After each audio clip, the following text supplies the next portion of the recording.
네, 소개받은 김은재입니다. 그러면 지금부터 세미나 시작하겠습니다. 오늘 말씀드릴 내용은 초파리로 시간지각 연구하기와 과학자로 살아남기인데요. 먼저 제가 과학자로 연구한 내용부터 말씀을 드리겠습니다. 이 그림은 저희 랩의 그 학부생인 LC라는 친구가 그린 그림인데요. 저희가 지금 연구하는 주제가 논문이 나가면 커버 포토로 사용하려고 만들어 둔 그림이고요. 이거는 저희 랩 창문에 그려져 있는 그림인데요. 제 첫 테크니션인 앤 크리스틴이 그리고 간 그림이에요. 저희 실험실은 초파리를 이용해서 시간 지각을 연구할 수 있지 않을까라는 그런 좀 이상한 생각을 하고 있는 실험실이고요. 2017년에 노벨 생리학상을 3명의 초파리 연구자가 탔어요. 제프 홀, 그다음에 마이클 로바시, 그다음에 마이클 영이라는 세 사람이 탔는데요.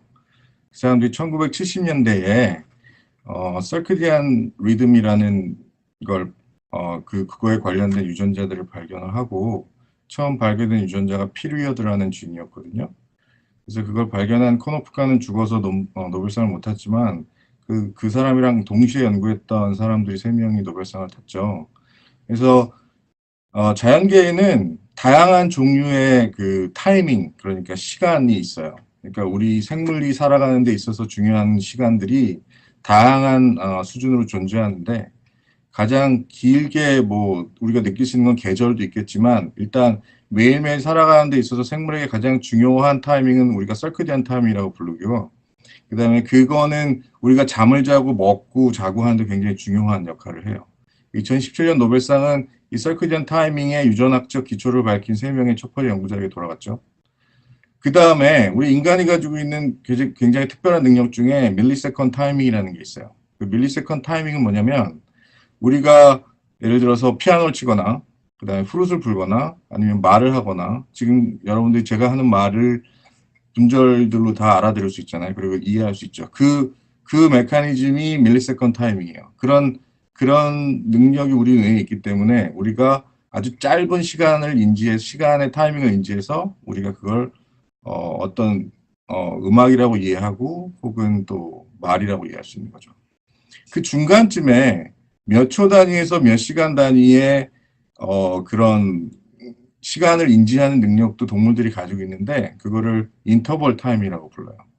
그 인터벌 타이밍은 보통 어떻게 정의를 하냐면 우리가 시간이 흘렀다는 것을 알 수 있는 능력 그리고 그 인터벌 타이밍이라는 기능이 우리 뇌에 탑재되어 있기 때문에 우리가 어떤 생각도 할 수 있고 그 다음에 어떤 걸 예측할 수 있고 사고할 수 있죠. 그러니까 그런데 우리 뇌가 워낙 그런 걸 잘하기 때문에 사실은 우리가 이걸 어떻게 하는지 잘 모르고 하게 되죠. 자, 지금 우리가 인터벌 타이밍 능력을 가지고 있는지 확인하시려면 지금 제가 세미나 시작한 지 얼마나 되는지 한번 맞춰보시면 돼요. 채팅창에다가 하셔도 되고요. 예, 지금 한 5분에서 10분 정도 지났죠? 그러니까 우리가 지금 이게 왜 1분이 아니냐, 1초가 아니라고 알 수 있잖아요. 그리고 1시간 정도가 지나지 않았다는 것도 알고 계시죠? 근데 몇 분인지 정확히 모르지만 뭐 한 5분에서 10분 사이 정도가 지난 것 같다라고 인지할 수 있는 능력이 인터벌 타이밍이에요. 그게 그 능력이 인간만 가진 게 아니라 초파리도 가지고 있거든요. 그래서 그 초파리가 그런 능력을 어떻게 가지고 있는지를 연구하는 게 제가 하는 일 중에 하나입니다. 그래서 그 인터벌 타이밍을 가지고 있는 그 동물들이 있는데 그 동물들이 인베터브레이트부터 버터브레이트까지 다양하게 그 인터널 클락을 가지고 그 자연계에 존재하는 시간을 인지하고 재고 계산하고 있는데 그러면 그걸 어떻게 하느냐를 두고 옛날부터 심리학자들이 연구를 많이 해왔어요. 그래서 그 심리학자들이 순수한 수학적인 모델을 가지고 이런 어떤 알고리즘이 있으면 우리가 시간을 계산할 수 있을 거라고 예측한 모델이 있는데 그걸 인터널 클락 모델이라고 불러요. 근데 이 사람들이 인터널 클락 모델이라는 걸 만든 이유는 그 동물이 시간을 인지하는 메커니즘을 생각을 해보시면 우리가 시간을 인지하는 리셉터가 있는 게 아니거든요. 그러니까 시간 수용체가 있지가 않잖아요. 예를 들어서 맛 같은 건 수용체가 있고 냄새도 있고 시각 같은 거는 빛, 광학 수용체가 있는데 시간을 인지하는 수용체는 없거든요. 단백질 중에. 그러니까 시간이라는 건 여러 가지 감각을 통해서 이렇게 인테그레이션 돼서 느껴지는 감각인데 그 시간 인지를 잘 생각해 보시면 여러분들이 아주 캄캄한 방에 물속에 모든 감각이 차단된 채 누워있다고 생각해 보세요. 인간이 그래도 시간이 흐른다는 걸 알 수 있을까요? 그러니까 후각, 시각, 촉각, 미각 이 모두 차단된 상황에 까만 방에 아주 어두운 방에 누워있다고 생각해 보세요. 그래도 시간이 가는 걸 알 수 있을까요? 그러니까 이 1984년도에 이 모델을 만들었던 심리학자들은 인간이 그래도 시간이 지나간다는 걸 인지할 수 있다고 생각을 했어요. 그래서 우리 몸 안에 인터널 클락이 있다고 생각했거든요. 그래서 그 인터널 클락이 어떻게 작동하는지를 알아내면 우리가 시간 인지를 하는 기제를 알아낼 수 있다고 생각했어요. 그래서 그 사람들이 만든 모델이 여기 보이는 이 모델입니다. 그래서 이 모델을 아주 간단하게 설명을 드리면 먼저 클락 스테이지가 있어요. 그걸 퍼셉션 스테이지라고 하는데 페이스메이커라는 일단의 뉴런들이 있어요. 그러니까 신경세포들이 있겠죠. 근데 그 페이스메이커가 이렇게 펄스를 만들어내요.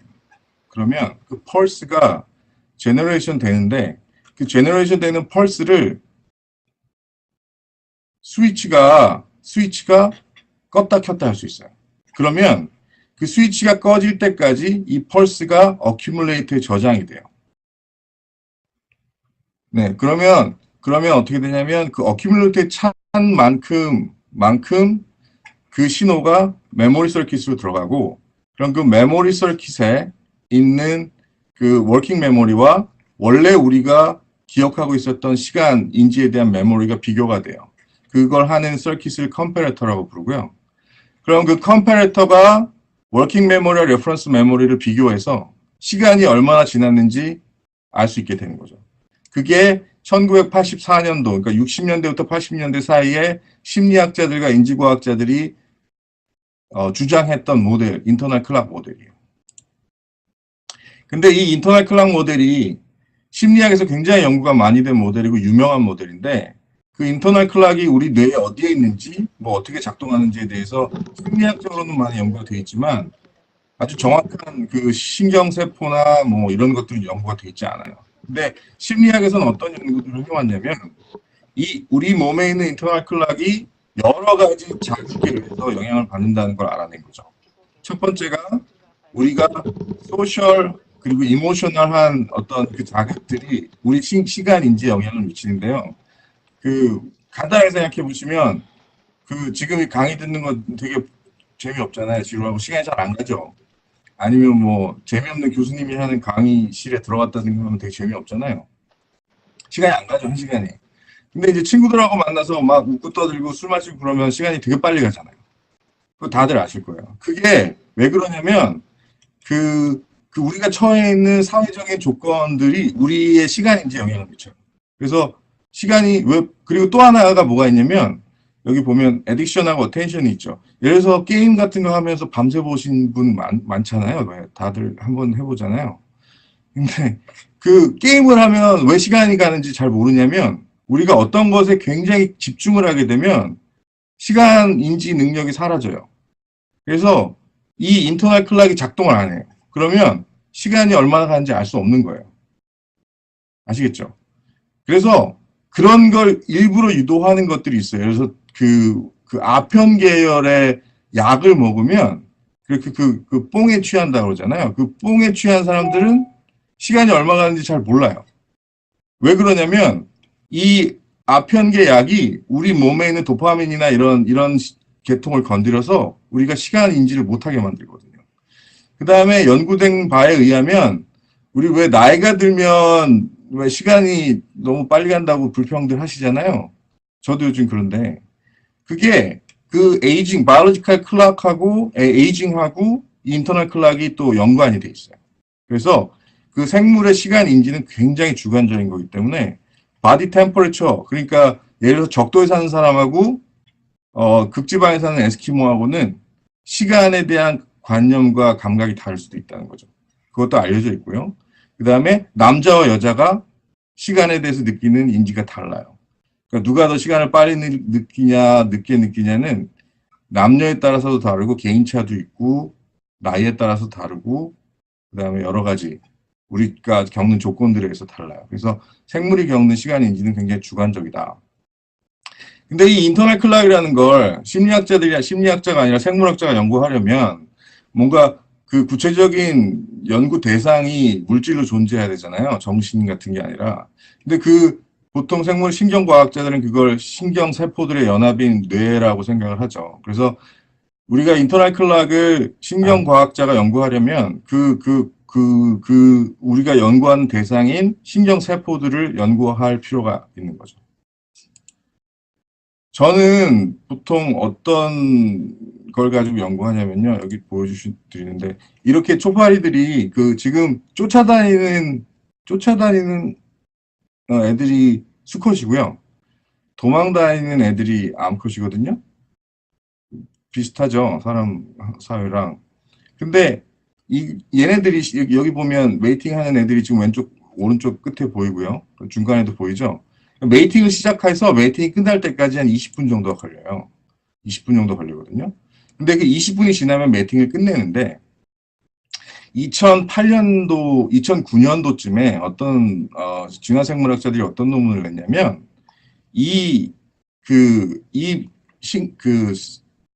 교미하는 시간이 조절된다는 거예요. 그러니까 어떻게 조절이 되냐면 다른 수컷에 의해서 교미하는 시간이 늘어난다는 거죠. 왜 늘어나냐면 이 초파리들이 라이벌이 경쟁자가 있으면 자기가 교미하는 시간을 늘려서 자기가 교미한 암컷을 다른 수컷으로부터 보호하려고 한다는 거예요. 그러니까 그런 행동이 보고가 된 거예요. 그 진화 생물학자들에 의해서. 그래서 저는 그 행동을 가지고 좀 더 신경과학적이고 생리학적인 연구를 하고 싶었죠. 왜냐하면 진화 생물학자들은 그런 연구를 하진 않으니까 주 대부분 그 자손의 생산성이나 이런 걸 연구하죠. 그래서 어떤 실험을 해봤냐면 실험실에 있는 초파리 라인을 가지고 혼자 자란 수컷과 함께 자란 수컷을 교미 시간을 재본 거예요. 여기 보시면 알겠지만 그러니까 그 전기분포로 잘 보이죠. 이 빨간 선이 같이 자란 초파리들이고요. 이 회색 선이 혼자 자란 초파리들이에요. 그러니까 같이 자란 초파리들이 혼자 자란 초파리보다 한 6분에서 7분 정도 교미를 오래 하는데요. 그 6분에서 7분이 웃어넘기 시간이, 그러니까 보통 한 20분 정도 하는데, 경쟁자가 있으면 6, 7분을 오래 해서 한 27분, 8분을 한다는 얘기죠. 그 얘기가 왜 중요하냐면, 초파리가 불쌍하게도 60일밖에 못 살아요. 그러니까 사람이 60살을 산다고 가정을 하면 6분에서 7분이라는 시간은 보통 때보다 교미를 2달을 더 한다는 거예요. 무슨 얘기인지 아시겠죠? 그러니까 어마어마하게 긴 시간을 투자를 하는 거죠. 초파리 수컷 입장에서는. 그러면 초파리가 진화적으로 이런 전략을 만들어냈는데 이렇게 시간을 몇 분을 늘리려면 자기가 그 시간을 7분을 8분을 늘렸는지 알아야겠죠. 그죠? 그걸 모르면 시간을 어떻게 늘려요? 그 능력이 뇌에 없는데 그 시간을 늘릴 수 있겠어요? 그죠? 저는 이 점에 착안을 해서 그럼 만약에 초파리가 그러니까 메이팅 듀레이션을 자기 사회적인 어떤 그 상황에 따라서 늘렸다 줄였다 할 수 있다면 그 안에 존재하는 그 두뇌에 있는 어떤 신경학적 메커니즘은 인간이 지니고 있는 인터벌 타이밍의 신경학적 기제와 닮았을 것이다. 아무도 안 믿는 것 같지만 하여튼 닮았을 것이다. 라고 생각을 하고 연구를 시작한 거죠. 네, 그렇습니다. 아주 야심차게 시작을 했는데, 그래서 제가 이 행동에 이름을 붙였어요. 원래 이 행동에 이름이 없었는데 이 행동의 이름은 제가 붙인 겁니다. 그래서 LMD라고 부르는데요. Longer Mating Duration이라고 해요. 근데 원래는 longer sex duration이라고 그래서 LSD라고 그 마약 이름을 비슷하게 하려고 그랬는데 교수님이 하지 말라 그래서 이렇게 했습니다. 근데 그게 중요한 게 아니고 이 행동은요. 초파리 종이 여러 종이 있는데 그 중에 이제 그 멜라노게스터랑 친척종인 시뮬란에도 보존이 돼 있고요. 그 다음에 라이벌 숫자랑은 상관이 없어요. 라이벌이 한 마리만 있어도 수컷이 내 주변에 경쟁자가 있구나. 교미를 오래 하자라고 결정을 하게 되고요. 그 다음에 이 메이팅 듀레이션 자체는 초파리 수컷이 결정하는 섹슈얼 그 비헤이비어예요. 그러니까 암컷의 의사가 전달이 될 수가 없어요. 그러니까 암컷은 이 수컷하고 교미를 할까 말까에 대한 의사는 전적으로 암컷에게 달려 있는데 수컷은 그 다음에 마운팅을 한 다음에는 전적으로 언제 끝낼지는 수컷에게 달려 있는 거거든요. 그러니까 암컷의 어떤 신경세포나 이런 걸 연구할 필요는 없고 수컷에게 의해서 전적으로 드리븐되는 비헤이비어고요. 그 다음에 라이벌이 나타났다고 바로 시작되는 비헤이비어가 아니라 한 24시간 정도 그러니까 그 라이벌이 많은 컨디션에 놓여야 돼요. 그러니까 바로 나타나는 현상이 아니라 크로닉한 인풋이 필요하고요. 그 다음에 기억이 필요해요. 그러니까 메모리 서킷이 필요하다는 거거든요. 그래서 한 12시간 정도 자기가 라이벌하고 같이 있었던 기억을 하고요. 12시간 정도가 지나면 이 비헤이비어가 사라져요. 그리고 이 비헤이비어는 굉장히 플라스틱해서 나타났다 사라졌다 나타났다 사라졌다 계속 하거든요. 그러니까 초파리가 가지고 있는 어떤 심플한 리스판스나 이런 게 아니라 굉장히 컴플렉스한 디시전 메이킹이라는 거죠. 그리고 제가 밝혀낸 것 중에 하나는 수컷이 다른 수컷을 비주얼 큐로만 인식할 수 있어요. 그러니까 뭐 냄새라든가 맛이라든가 소리라든가 이런 것보다 다른 수컷의 존재를 그러니까 눈으로 들어오는 자극을 통해서 알아낸다는 거죠. 그 자극이 뭔지는 제가 알고 있는데 지금은 말씀 안 드릴게요. 그래서 오늘은 이렇게 뭐 되게 제가 했던 그 수많은 실험을 다 얘기하는 건 재미가 없을 것 같아서요. 계략적인 것, 제가 지금까지 밝혀낸 이 행동에 대한 계략적인 것들을 알려드릴게요. 그런데 그 초파리 연구자들이 뭐 지금 굉장히 무시를 받지만 뭐 생쥐 연구하시는 분들한테 근데 그 초파리 실험하는 분들 중에 정말 뛰어난 분들이 저 자넬리아 같은 데 모여 있는데요. 그 초파리 실험 유전학은 이미 모건한테서 1900년대 20세기 초에 시작을 했죠. 근데 120년이 넘는 동안 그 굉장히 많은 유전학적 도구들을 가지고 있고요. 그 유전학적 도구를 가지고 그 조절할 수 있는 그 레졸루션이 지금 뭐 마우스랑은 상대가 안 될 정도로 레졸루션이 좋아요. 그래서 저 같은 경우도 논문을 낼 때 그 초파리의 10만 개의 뉴런 중에 한 두세 개만 건드려서 그 두세 개에서 하나의 유전자만 락다운을 하는 그러니까 RNA를 통해서 없애거나 하는 실험을 통해서 밝히는 정도로 레졸루션이 좋거든요. 그 레졸루션을 주는 아주 결정적인 이유가 이 갈포 US 시스템이라는 것 때문인데요. 갈포는 이스트 트랜스크립션 팩터고 UAS는 갈포가 바인딩하는 업스트림 액티베이션 시퀀스 프로모터예요. 근데 이 갈포 UAS를 쓰는데 이 갈포를 어떻게 발현을 시키냐면 그 초파리 내에 존재하거나 혹은 아티피셜한 프로모터를 써요. 그래서 예를 들어서 그 신경세포만 발현하는 프로모터를 쓰면 갈포가 신경세포에서만 발현하고요. 아니면 도파민 세포에서만 발현하는 프로모터를 쓰면 도파민 갈포가 되는 거죠. 근데 갈포 자체는 아무 일도 안 하고요. 그 다른 제놈에 UAS 밑에 있는 어떤 트랜스진을 가진 초파리들이 필요해요. 그래서 사실 가장 간단한 실험은 갈포 초파리랑 UAS 초파리를 교배하는 거죠. 그러면 F1 제너레이션은 갈포도 가지고 UAS도 가진 괴물 초파리가 나오는 거예요. 그럼 그 초파리는 어떻게 되냐면 여기서 보이는 것처럼 그 갈포에 의해서 발현되는 세포에서 UAS 뒤에 있는 유전자를 발현시키면서 그 UAS 뒤에 발현되는 유전자가 여기서 GFP면 GFP를 발현하게 되는 거죠. 근데 이 갈포 시스템의 장점 중에 하나는 갈포 이니비터인 갈L이라는 게 있어요. 근데 이 갈L에도 앞에 마찬가지 프로모터를 붙이면 except 갈포, 그러니까 갈포가 발현하는 것 중에서 갈L이가 발현하는 것을 제외하고 나머지 곳에만 UAS 진을 발현할 수 있는 거예요. 그게 갈L 시스템이고요. TS는 temperature sensitive인데 GAL80 Temperature Sensitive Mutant가 밝혀져 있어요. 그래서 GAL80 Temperature Sensitive Mutant를 써서 브로드한 예를 들어서 튜블린 같은 프로모터를 붙여놓으면 그 템퍼레처를 좀 올릴 때만 GAL4가 액티베이션 되는 효과를 가질 수가 있죠. 그러니까 제가 한 실험들은 대부분 그래서 이 시스템을 써서 어덜트에서만 특별한 신경세포에 어떤 유전자를 낙다운 시키거나 낙아웃 시키거나 혹은 특별한 신경세포에서 어덜트 스테이지에서만 어떤 쥔을 발현시키거나 안 발현시키거나 하는 실험을 한 거죠. 그러니까 이 쥔들은 신경세포를 끄거나 끊기거나 시냅틱 트랜스미션을 막거나 GFP를 발현시키거나 그러니까 이건 다 US 뒤에다가 클로닝할 수 있어요. 지금은 크리스퍼 캐스9도 다 이런 시스템으로 되어 있습니다. 자, 이 도구들을 써서 하는데 모든 유전자와 모든 신경세포를 연구할 수는 없잖아요. 그렇게 많은 걸 하다가는 뭐 늙어 죽을 거 아니에요. 재미없잖아요. 그러니까 그러면 어떤 신경 전달 물질이나 어떤 재미있는 물질들이 이 인터벌 타이밍을 조절할까를 추적하다 보니 뉴로펩타이드와 뉴로펩타이드의 리셉터에 이제 도달하게 됐는데요. 이 뉴로펩타이드는 인간한테도 있는데 그 제일 잘 알려진 게 NPY라는 몰레큘인데요. 인간 뇌에서 발현하는 NPY가 여러분들이 와 저도 사람이니까요.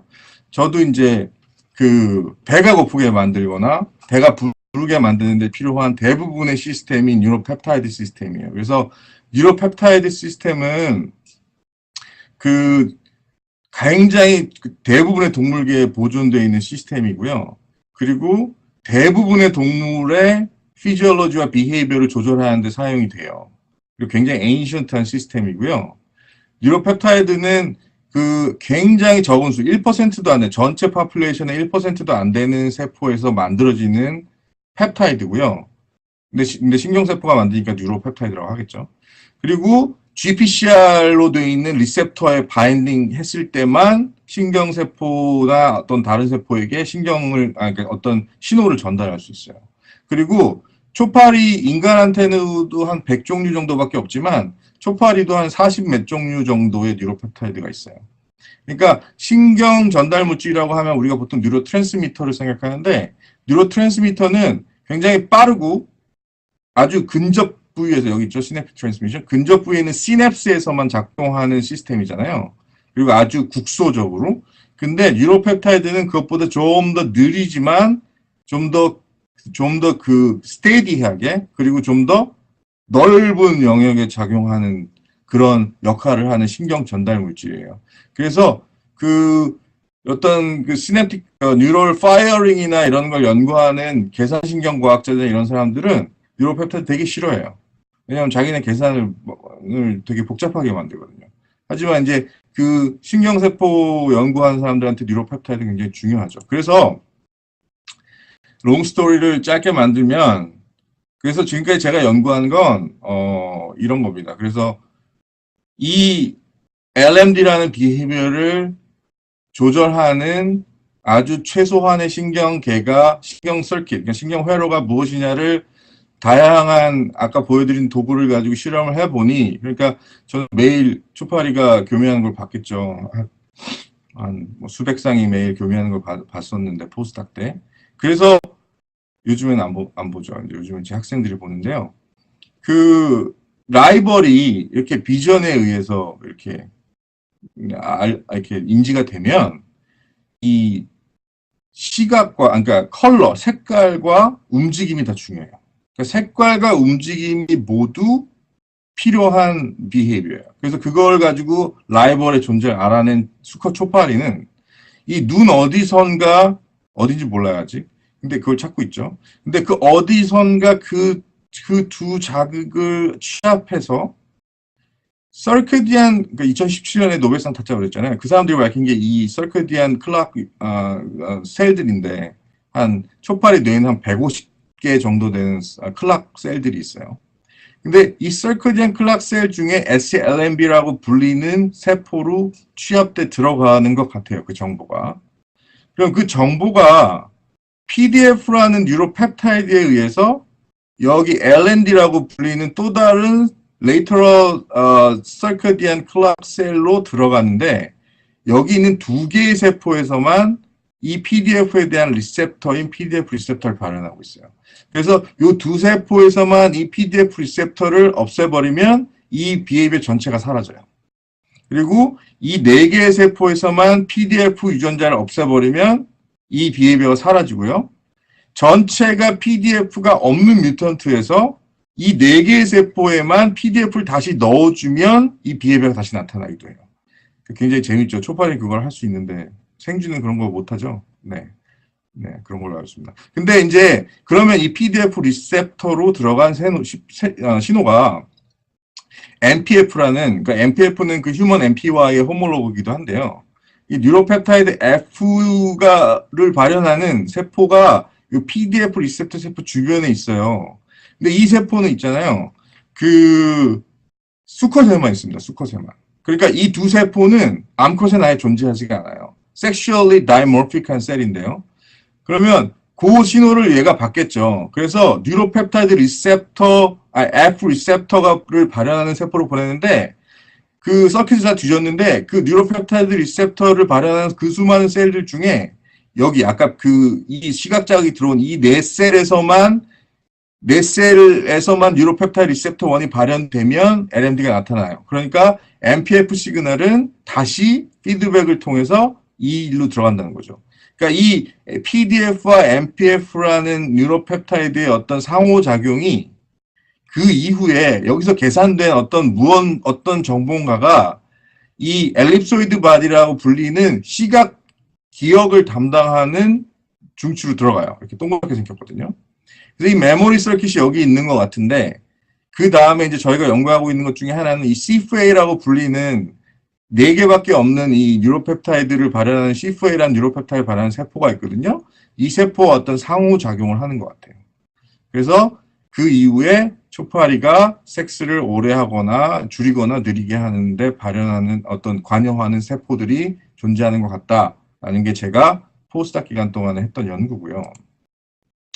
그 다음에 또 요즘에 이제 논문을 쓰고 있는 주제는 뭐냐면 그러면 과연 그 라이벌, 그 수컷 경쟁자 외에는 다른 어떤 자극이 과연 없을까? 그러면 그래서 어느 순간 이제 포스닥을 하다가 생각을 해보니까 왜 그 초파리가 그 수컷은 먹는 거하고 교미하는 거밖에 모르거든요. 스위치가 하나예요. 그래서 그러면 얘네가 섹스를 하는 그 자극이 굉장히 큰 어떤 이모셔널한 자극이 아닐까, 인간으로 따지면. 초파리한테 감정이 있겠습니까마는. 그래서 어떤 실험을 해봤냐면, 그 메이팅 듀레이션 에세이를 하기 하루 전에, 암컷을 굉장히 많이 넣어줘 봤어요. 그래서 초파리 수컷 한 마리당 한 3마리에서 4마리 정도의 암컷을 넣어주고, 하루를 있다가 메이팅 듀레이션 에세이를 했더니 초파리 수컷이 섹스를 짧게 하는 거예요. 그러니까 죄송합니다. 교미를 짧게 하는 거예요. 그래서 교미를 짧게 하는구나. 그래서 그러면 이 비헤이비어 이름은 shorter mating duration이라고 짓자. 그리고 아마도 이거는 수컷이 자기가 교미를 충분히 했고 교미 경험을 했고 그 다음에 어떤 에너지가 없고 스펌도 없는 경우에 굳이 다음에 만나는 암컷에게 투자를 하지 않는 어떤 일종의 진화적으로 보존된 행동이 아닌가라고 해서 그 진화적으로 보존된 행동이라는 것도 증명을 했고요. 그 다음에 그래서 또 이제 몇 년 동안 열심히 서킷을 밝혔죠. 그래서 근데 이 서킷은 되게 재밌는 게 이제는 시각이 아니에요. 그러니까 초파리 수컷이 자기가 죄송합니다. 교미를 했다라는 거를 알아내는 어떤 기제는 왜 비밀은 초파리 발에 있어요. 초파리는 발로도 맛을 느끼거든요. 되게 좋겠죠. 어떤 사람들은 손으로도 이 맛을 느낀다고도 하던데 초파리는 진짜로 발로 맛을 느껴요. 왜냐하면 그리고 날개로도 느끼기도 하는데요. 왜냐하면 그 초파리의 미각 수용체가 발에서 많이 발현을 하고 있어요. 그래서 저희가 밝혀낸 게 뭐냐면 초파리의 미각 수용체 중에 슈가, 그러니까 설탕을 감지하는 수용체가 발현되고, 그 다음에 암컷의 페로몬을 디텍트하는 리셉터, 그러니까 수용체를 발현하는 그 수컷에게만 존재하는 세포가 두 개가 있는데 어디 있는지는 나중에 논문 나오면 보시고요. 안 가르쳐 드릴게요. 되게 상상하지 못했던 데 있었고요. 하여튼 그런데 그 세포가 있어야만 자기가 암컷과 교미를 했다는 걸 알게 되고, 그래서 교미 시간을 줄여요. 그게 없으면 인터벌 타이밍에 들어가는 인풋이 없어지는 거죠. 그리고 저희 생각에는 이 클락이라는 유전자를 발현하는 세포가 여기 다리에 있어서 이 세포를 저희가 지금 비거셀이라고 부르고 이 세포를 틱셀이라고 부르는데요. 저희가 발견한 셀인데 얘네들이 서로 상호작용을 해서 이 SMPF라고 불리는 뉴로펩타이드가 이제 센트럴 뉴런, 그러니까 브레인에 있는데요. 얘네한테 신호를 보내주는 것 같아요. 그러면 이 SMPF 시스템이 내가 교미를 했구나. 그러니까 다음에 암컷을 만날 때는 좀 교미를 짧게 하자라는 신호들을 이 머쉬룸 바디라고 불리는 주로 후각이나 미각에 관련된 기억 서킷으로 보내고, 그 다음에 다시 이 서킷도 C4A라고 불리는 이 초파리 머리 끝에 놓여 있는 세포들하고 상호작용을 하는 것 같아요. 그래서 이거는 지금 논문을 써서 한번 또 서비스했다가 리젝을 당해서 지금 다시 재실험을 여러 번 해가지고 한 1년 있다가 지금 다시 이제 서비스를 하려고 하는 상태에 있습니다.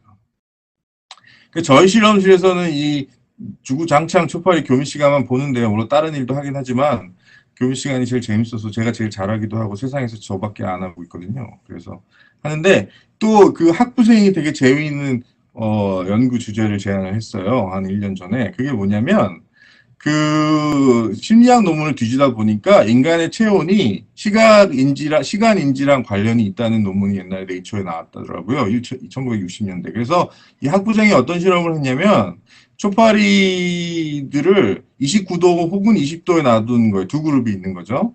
그 다음에 한 며칠 있다가 다시 메이팅 듀레이션 에세이를 해봤어요. 그랬더니 놀랍게도 저는 사실 이 실험이 될 거라고 생각도 안 했는데 29도에서 자란, 그러니까 좀 더 높은 온도에서 자란 초파리들이 교미를 짧게 하고요. 더 짧은, 그러니까 더 낮은 온도에서 자란 초파리들이 교미를 더 길게 해요. 그러니까 이런 거 가지고 왜 요즘에 그 자기가 뭐 모든 병을 치료한다고 하는 생물학자들 많잖아요. 이런 걸 가지고 좀 이렇게 좀 과장을 하자면 여러분들이 그 초파리가 사실은 좀 낮은 온도에서 더 오래 살거든요. 그러니까 20도에서는 한 90일 이상 살고요. 29도에서는 한 달 정도밖에 못 살아요. 30일. 3배나 차이가 나는 거죠. 그러면 이 메이팅 듀레이션하고 그거하고도 연결이 되는 건데 결국에는 오래 살고 싶으시면 서늘한 온도로 가서 사셔야 돼요. 낮은 온도. 그러니까 뭐 눈 아니면 뭐 어디 저기 10몇 도 되는데 이렇게 있잖아요. 봄, 가을이 계속되는 곳에 가서 사시면 좀 오래 사실 수 있지 않을까라는 그런 구라를 좀 쳐보고요. 그래서 이거는 저희가 이거 잘못됐네요. 이거는 Temperature Dependent Mating Duration이라고 해서 TMD라고 부르기도 하고요. 지금 열심히 연구하고 있는데 그 지금까지 테스트한 뮤턴트들은 거의 대부분 정상이에요. 그러니까 이 TMD를 조절하는 서킷과 유전자는 또 LMD나 SMD와는 또 인디펜던트한 것 같아요. 그래서 그 섹스와 라이벌과 템퍼레처를 조절하는 에 의해서 인터널 클락이 조절되는 방식이 그 스위치들이 또 다른 데 다 있는 것 같다는 생각이 들고요. 이게 다냐? 이게 아니고요. 이거는 어느 날 또 학부생이 또 저희 랩에 좀 이상한 애들이 많거든요. 근데 걔네가 이런 아이디어를 냈어요. 그러면 드럭이 그 퍼셉션에 영향을 미치면 초파리한테 약을 치면 걔네들의 교미 시간도 변하지 않을까라는 이상한 얘기를 해서 여기 세이프티 담당자들하고 얘기를 해가지고 했더니 의외로 쉽게 마약을 구할 수 있더라고요. 실험하는 사람들은. 그래서 그 시그마 알드리치에 가가지고 1ml짜리 조그만 초파리는 이제 덩치가 조그마니까 마약이 많이 필요 없잖아요. 그래서 여기다 금고를 하나 제 방에다 만들고 그 마약을 이렇게 갖다가 마약을 지금까지 한 50종류 정도를 초파리한테 이렇게 트리트를 한 다음에 그 다음에 하루 있다가 교민 시간을 받죠. 그래서 근데 제가 왜 여기 드라 엑스라고 쓰냐면 열심히 연구를 한 건데 또 무슨 드럭인지 알면 여러분이 따라 하실 수도 있잖아요. 그래서 제가 가렸는데요. 궁금하시면 나중에 저한테 물어보시고요. 근데 이 드럭을 치면요. 초파리가 섹스를 짧게 해요. 평소보다. 그러니까 SMD랑 똑같은 효과가 나오는 거죠. 근데 다른 이 약을 치고 나면 처음에 약간 이렇게 초파리들이 기분 좋게 이렇게 땅바닥에 누워 있다가 한 몇 시간이 지나면 다시 정상으로 돌아오거든요. 근데 걔네들을 하루 지난 다음에 다른 비헤비어들을 보면 예를 들어서 뭐 클라이밍도 보고 로코모션도 보고 뭐 보면 다 정상이에요. 근데 메이팅 듀레이션만 줄어 있어요. 그러니까 저희 생각에는 이 모델이 일종의 인간이 애딕션이나 어텐션이나 드럭이 인터널 클락에 미치는 영향, 그러니까 인터벌 타이밍에 미치는 영향에 대한 어떤 좋은 유전학적 모델이 되지 않을까라고 생각을 하고 있는데 아직 이건 이제 초기 단계 연구를 하는 거고요. 저희가 이런 서킷 매핑을만 하는 건 아니고 그 초파리 뇌에서 실제로 그 어떤 뉴럴 액티비티가 어떻게 벌어지고 있는지도 보고 있어요. 그래서 이렇게 어떤 그 프리시냅틱 터미널이 예를 들어서 섹스를 안 했을 때와 했을 때에 교미를 했을 때와 안 했을 때 어떻게 이렇게 달라지는지도 퀀티피케이션을 이렇게 할 수가 있고요. 그다음에 포스트 시냅틱 터미널이 어떻게 되는지도 이런 식으로 할 수가 있고요. 그다음에 칼슘 시그널이 어떻게 되는지도 뇌에서 어떻게 되는지도 섹스를 안 했을 때 그다음에 그 암컷 브레인을 비교해서 보는 것도 할 수가 있다는 거죠. 그래서 그 유전학적 도구들을 사용해서 인터벌 타이밍에 대한 어떤 서킷을 저희가 이렇게 연구를 하고 있습니다. 그래서 이제 제가 보여드리고 싶은 건 저희가 또 이런 것만 하는 거 아니라 되게 인터디시플리너리한 일도 많이 하는데요. 사람들이 안 알아줘서 그렇지. 근데 그 인터디시플리너리한 일이 뭐냐면 제가 보여드릴게요. 저희가 어떤 일을 했냐면요. 먼저 이 초파리가 섹스하는 걸 찍어요. 그래서 어떤 알고리즘을 만드는데 얘네가 메이팅을 시작할 때를 이제 컴퓨터한테 가르치는 거죠. 뭐 일종의 머신러닝이라면 머신러닝이고 알고리즘은 알고리즘인데요. 그러면 어느 순간 이제 기계가 사람보다 더 잘 알아요. 그래가지고 얘네가 그 섹스하는 시간을 알게 되거든요. 그렇게 되면 자 보세요. 그럼 이 점이 두 개가 하나가 되잖아요. 그러면 이 기계가 이제 자동으로 시간을 재요. 그러면 어떤 일이 일어나냐면 이제 저는 이제 초파리 교미하는 걸 쳐다보고 있지 않아도 되는 거죠. 그 시간에 다른 실험을 하면 되죠. 그렇죠? 그래서 저희가 이걸 가지고 이제 최근에 엔비디아라는 데다가 좀 GPU를 달라고 한 몇만 불 하는 GPU를 달라고 해서 그랜트를 땄습니다. 그래서 그걸 가지고 이제 초파리 교미 시간을 재는 머신 딥 러닝을 하려고 하고 있고요. 그런 것도 한다. 근데 이제 중요한 건 감사합니다. 네, 이걸 하라고 그러더라고요. 근데 지금부터 이제 그 과학자로 살아남기를 할 건데요. 지금부터는 이제 질문을 좀 보겠습니다. 질문 보고 질문하시면 드릴게요. 중요한 건 뭐냐면요. 재밌게 들으셨죠? 근데 이 재미는 있는데 이런 연구에 돈을 안 줘요. 자, 봅시다. 그러니까 제가 이제 캐나다 와서 처음에 이제 지원했던 연구 중에 하나인데요. 이게 이제 작년에 지원했던 거죠. 똑 떨어졌는데, 그때 무슨 얘기를 했냐면, 이게 CIHR이라는 데는 이제 캐나다 국립보건원이에요. 그러니까 미국으로 따지면 NIH고 한국으로 따지면 연구재단인 건데요.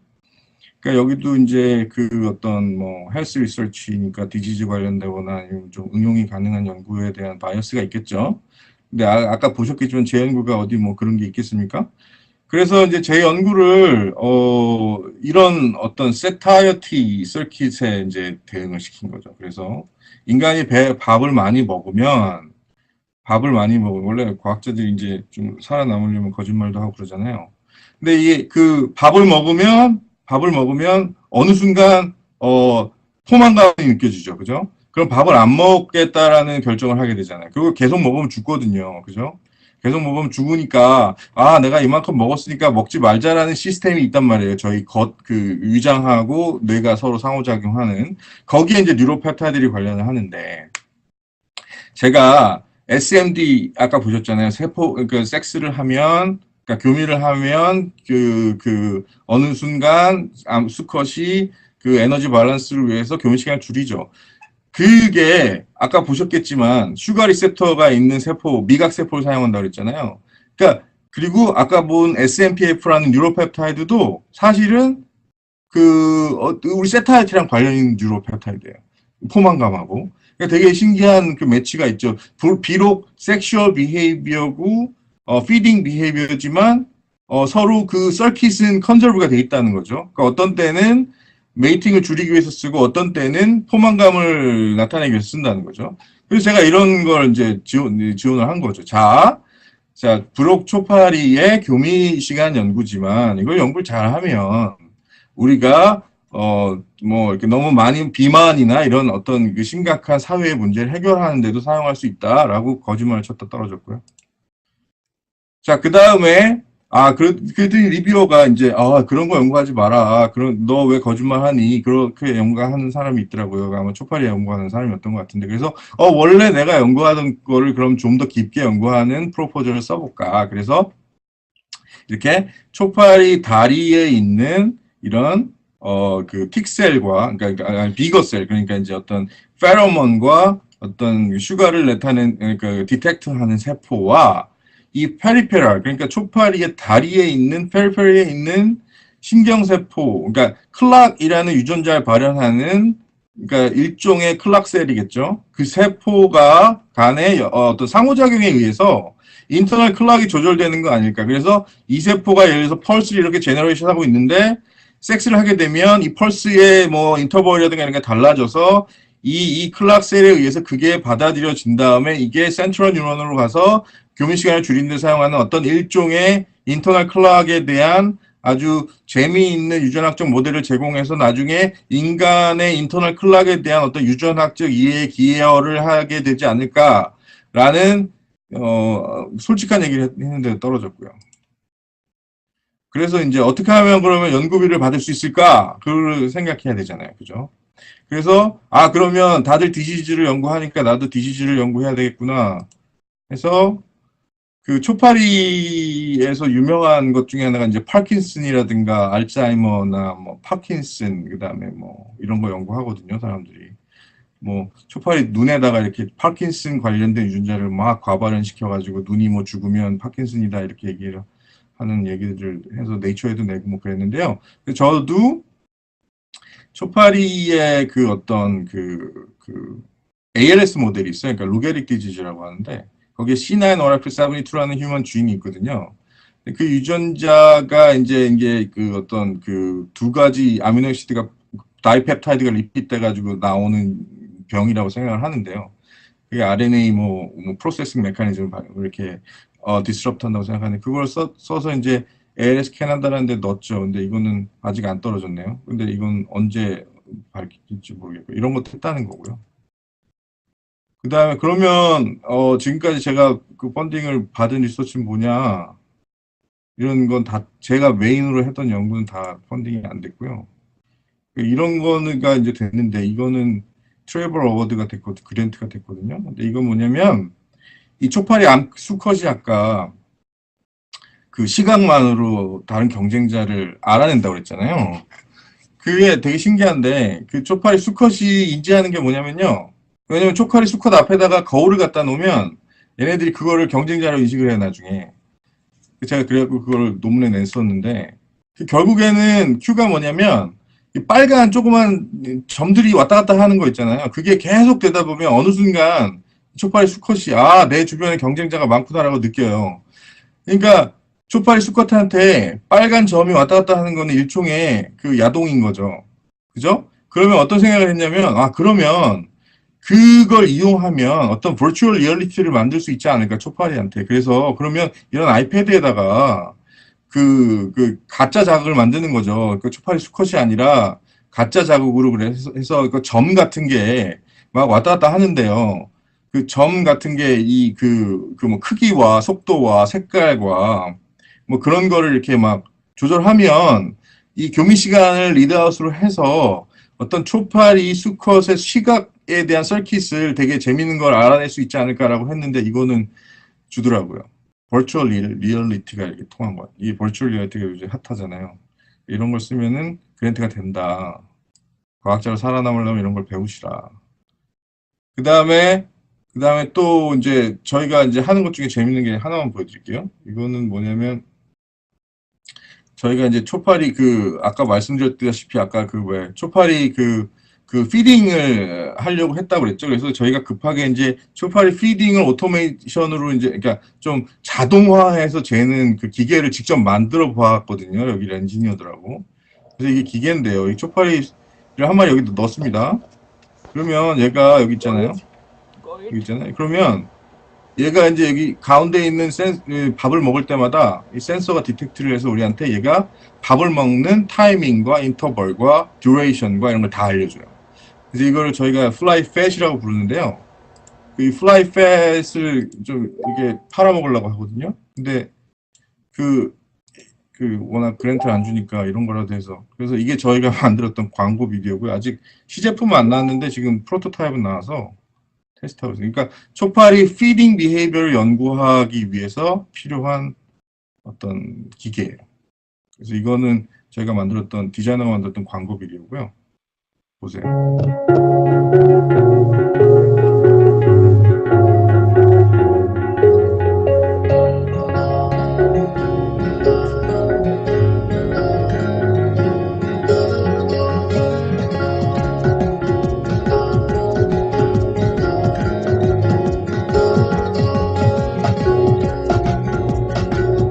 이걸 저희 일종의 시티즌 사이언스처럼 쓰려고 하거든요. 그래서 이게 만드는데 돈이 되게 안 들어요. 한 5만 원 하나 만드는 게 한 8개 만드는데 그러면 그거를 여러 가지 이제 사람들한테 보내주는 거죠. 이렇게 생겼어요. 아까 보셨죠? 이렇게 생겨서 이 아두이노 보드랑 PCB 서킷이 내장돼 있고요. 여기 이제 IR 센서가 있어요. 인프라레드 센서가 있어요. 초파리가 이 가운데 들어가서 밥을 먹을 때마다 그 센서가 디텍트하는 거죠. 그래서 이렇게 만들어가지고 이걸 이렇게 모듈러로 만들어가지고 여러 개 쌓을 수 있게 한 번에 같은 지노타입의 초파리 피딩을 뭐 몇십 개를 이렇게 볼 수 있게 하는 거죠. 굉장히 획기적인 건데 아무도 안 알아주고. 그래서 이거를 보내가지고 이렇게 하자. 스타트업 경연대회도 나가고 그랬었는데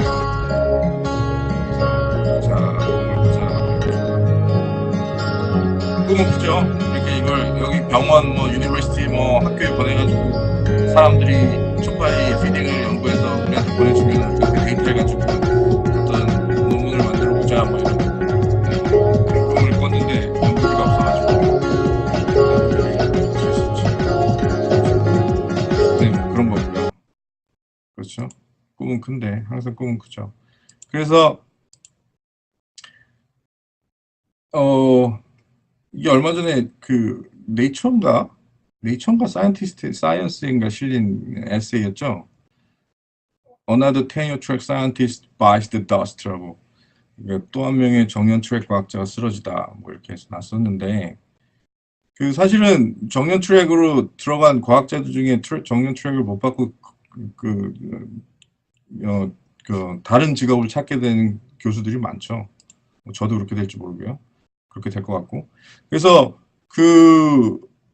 아카데미아를 떠나는 게 왜 실패가 아니냐라는 이런 것도 이제 네이처에 나오죠. 이게 이제 일상이 됐어요. 그러니까 더 이상 이 피라미드로 돼 있는 이런 생명과학계의 어떤 구조가 더 이상 이제 서스테이너블 하지 않을 정도로, 그러니까 더 이상 이제 대학원에, 왜 엊그제 보니까 서울대 자연과학대학도 미달이라고 그러는데요, 대학원이.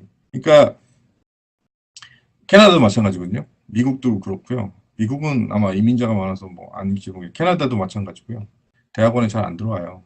근데 그런 일들이 얘기해 주는 게 뭐냐, 아카데미아를 향해서 가던 예전에 어떤 전통적인 어떤 그 도제 관계에서 석사, 박사, 포스닥 교수가 되는 루트는 이제는 예외고, 아카데믹이 아닌 곳에서 잡을 잡는 경우가 더 많아질 수밖에 없기 때문에, 그 아카데미를 떠나는 건 실패가 아니다라는 이야기를 이제 하는 거죠. 그래서 이제 제가 페이스북에서 라이크를 1000개를 다 받아본 게 처음인데요. 대학을 떠난다고 하니까 이제 라이크를 해주시더라고요. 그래서